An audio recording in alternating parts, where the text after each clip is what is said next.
Olá, eu me chamo Daíse e venho apresentar o nosso trabalho sobre planejamento tributário em uma empresa de pequeno porte, no caso no ramo de comércio varejista de bebidas. Os alunos são Adriele Franco, Cleusa da Silva Cardoso, Daíse Micaelis, Letícia Tainara e Roseni Edi. À medida que as empresas vão abrindo no mercado, elas procuram, desde o primeiro ano, uma forma de diminuir as cargas tributárias sem infringir a lei.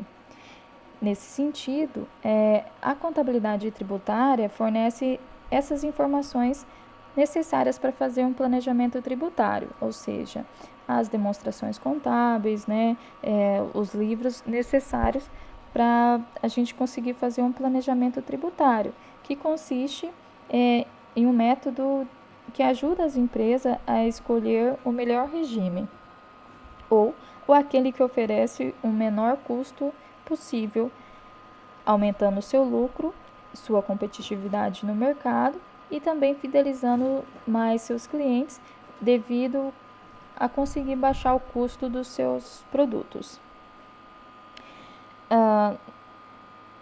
O objeto desse estudo é analisar a melhor opção tributária para a empresa Ascendino Modesto de Oliveira, empresa de pequeno porte, estabelecida em Comodoro, Mato Grosso.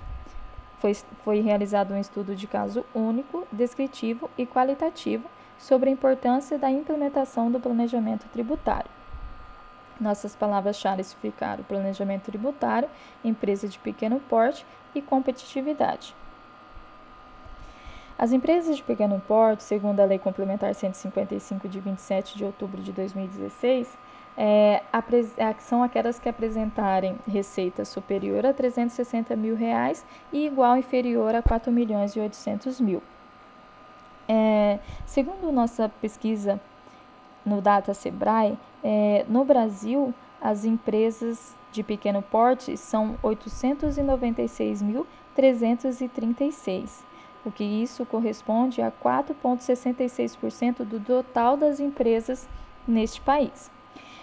Dentre essas 896.336, 53,26% estão enquadradas no Simples Nacional e 46,74% nos demais regimes. Essas empresas, então, são responsáveis pela geração tanto de empregos como de riquezas do nosso país.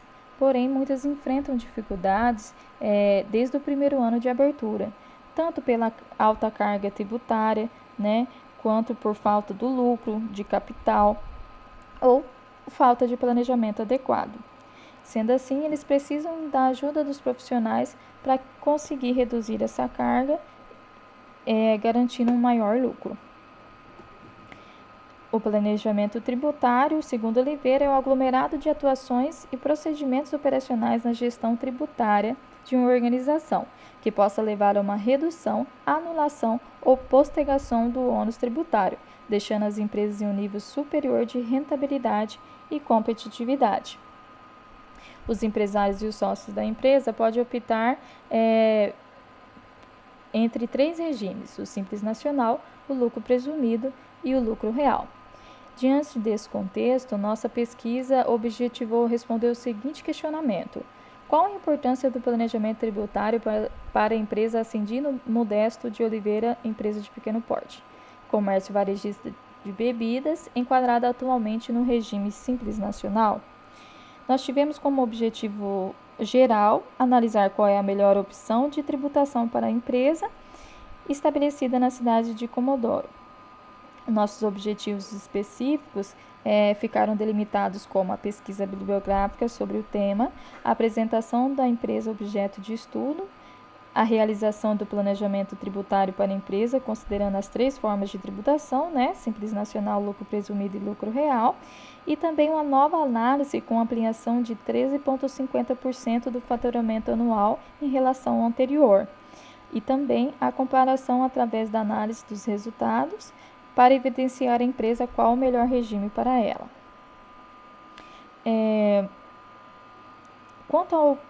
Quanto ao objetivo, nosso trabalho ficou caracterizado como um estudo de caso descritivo. porque a gente buscou aprofundar na unidade individual, né? E é uma estratégia de pesquisa que compreende um método que abrange tudo em abordagens específicas de coleta e análise de dados. Ainda segundo Gil, consiste no estudo profundo e exaustivo de um ou poucos objetos, de maneira que permita seu amplo e detalhado conhecimento. Tarefa praticamente impossível mediante a outros delineamentos já considerados. Quanto à abordagem, ficou caracterizada como qualitativa, pois é uma sequência de atividades que envolve a redução dos dados, a categorização desses dados, sua interpretação e a redação do relatório. Sobre os procedimentos técnicos, ficou caracterizado como um estudo de caso único, e nós utilizamos de 3 técnicas de coleta de dados.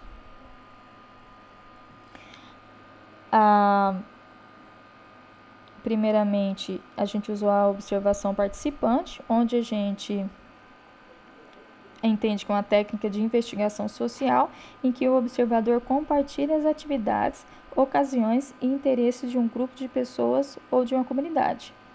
Também utilizou as entrevistas não estruturadas, onde possibilita que o entrevistado conceda esclarecimentos sobre o assunto ou ação, fornecendo atalhos para histórias dessas situações e ajuda a identificar outras fontes relevantes de evidência.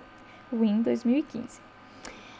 E ainda utilizamos das pesquisas documentais, que, segundo Gil, vale-se de materiais que não recebem ainda um tratamento analítico ou que ainda podem ser reelaborados de acordo com os objetos de pesquisa.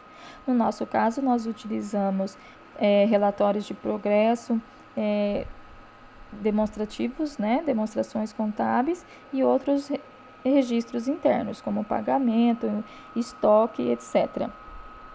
A coleta de dados foi realizada entre o período de 6 de junho a 18 de junho e a gente utilizou os valores de referência de abril de 2019 a abril de 2020. A empresa Ascendino Modesto é uma empresa familiar, ela está há 30 anos no mercado e ela distribui bebidas tanto aqui para Comodoro como na região, Sapezal, Campos de Julho, Conquista, etc. Ela comercializa refrigerante e água da marca Marajá, mas também cervejas e uísque. Ela possui como principais clientes mercearias, padarias, bares e supermercados. Tem um faturamento aproximado de R$100 mil por mês e atualmente é tributada pelo regime de Simples Nacional. Ela possui 5 funcionários, uma zeladora, um vendedor, um auxiliar de serviços gerais, um financeiro e o próprio sócio que nos atendeu. E após a coleta desses dados, a gente foi fazer o planejamento, né? Então, nós sabemos que o Simples Nacional, nós temos que ter como base a receita bruta dos últimos 12 meses. Assim, a gente aplica a alíquota nominal, tira a dedução, né? E encontramos a alíquota efetiva, que por sua vez, calculada sobre o valor mensal de faturamento. No lucro presumido, a gente já tem uma presunção em cima do faturamento dessa empresa, né? Como ela comércio e serviço, essa presunção ficaria 8% de imposto de renda e 12% de contribuição social. Já no lucro real, a gente tem uma total observância das receitas, despesas, faturamento, então a gente só aplica essas alíquotas de imposto de renda e contribuição social em cima do lucro operacional, ou seja, depois que já deduziu todas as receitas, despesas e inclusive fez as adições e exclusões que são permitidas. Assim ficou o nosso faturamento do Simples Nacional. Aqui a gente demonstrou que em abril de 2018 a abril de 2019, eles tiveram um faturamento de R$ 1.180.615,85, o que pagaram nesse período R$ 108.616,66 de Simples Nacional. Nesse período que nós estamos estudando, abril de 2019 a abril de 2020, eles já tiveram um faturamento de R$ 1.321.624,99, o que geraram uma guia para eles no valor de R$ 121.589,50. Analisando que o faturamento deles vem subindo, em média 10%, nós fizemos uma prospecção aumentando 13,5%. Essa prospecção de abril de 2020 a abril de 2021 ficou no valor de R$ 1.500.000, o que geraria uma guia, várias guias, mas que totalizariam R$ 138 mil. Já no lucro presumido e o cálculo PIS e COFINS, o PIS e COFINS aqui é cumulativo. E o lucro presumido nós calculamos trimestralmente. Então, daria 375 mil trimestral ou 125 mil por mês de faturamento. Sendo assim, a gente teria 30 mil de imposto de presunção de imposto de renda, 45 mil de presunção de contribuição social, o que, aplicando as alíquotas, daria 4.500 de imposto de renda e 4.050 de contribuição social. E o PIS cumulativo, mês a mês, ficaria no valor total de 9.750 e o COFINS cumulativo 45 mil. Já no lucro real, nós temos o faturamento, anual. Aqui a gente fez uma DRE anual,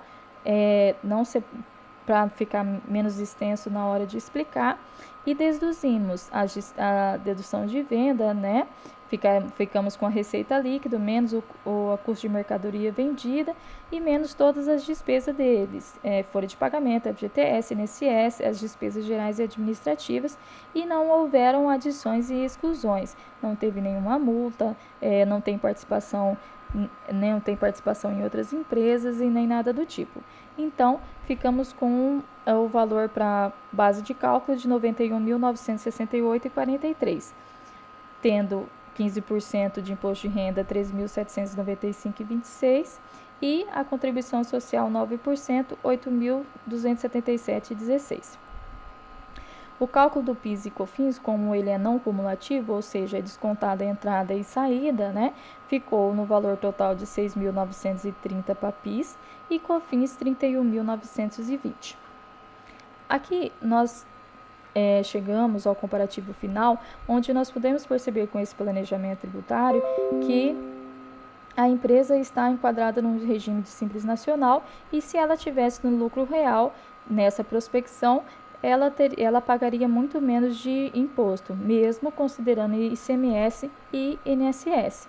Ficaria um total de tributos no lucro presumido de R$ 121.969, no lucro real R$ 93.941,72 e no Simples Nacional R$ 138 mil, considerando o ICMS do nosso estado 12%, porque eles só compram dentro do estado, e o INSS ficou uma porcentagem de 20% puro, Então, a gente chega à conclusão onde mostra que a realidade da empresa deveria estar diferente se ela tivesse no lucro real. Mesmo a gente fazendo a prospecção e ampliação dela continuar crescendo, os tributos ainda ficariam menores no lucro real. Nossas referências, Alves, Anguera, Borges, a Lei Complementar, Fabretti, Gil, Oliveira, Data Sebrae e o IN. Muito obrigada.